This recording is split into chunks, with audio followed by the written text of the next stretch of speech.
ಧನವನ್ನು ಬೆಳಗಿರುವೆನು. ಸಂತೋಷವಾಗಿ ಹೋಗಿ ಬಾ ಕಾಂತ ಮಹಾಬಲವಂತ.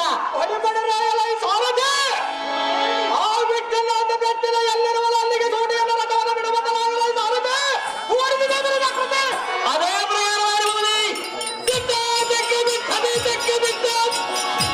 ನಾರ್ದ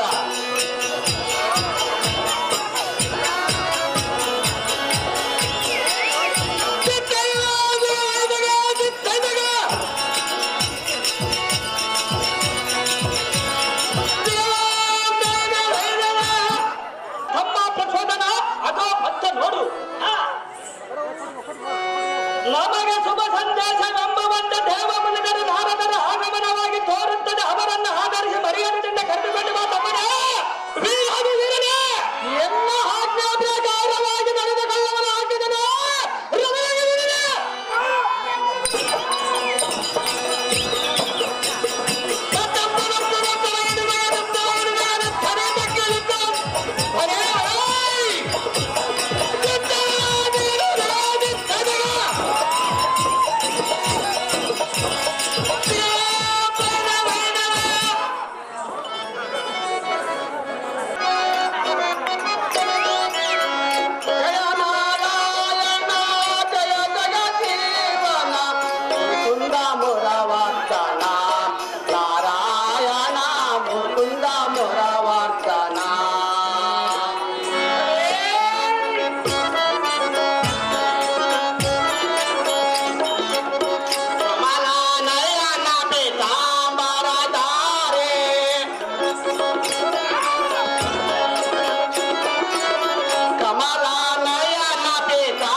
ಶ್ರೀಮನ್ನಾರಾಯಣ ಏನು ತಿಳುವುದಿಲ್ಲ.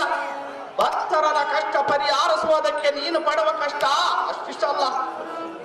ಆ ಮಾತು ಜ್ಞಾನಿಗಳು ಮಾತ್ರ ಗೊತ್ತಾಗುತ್ತಿರಲಿ.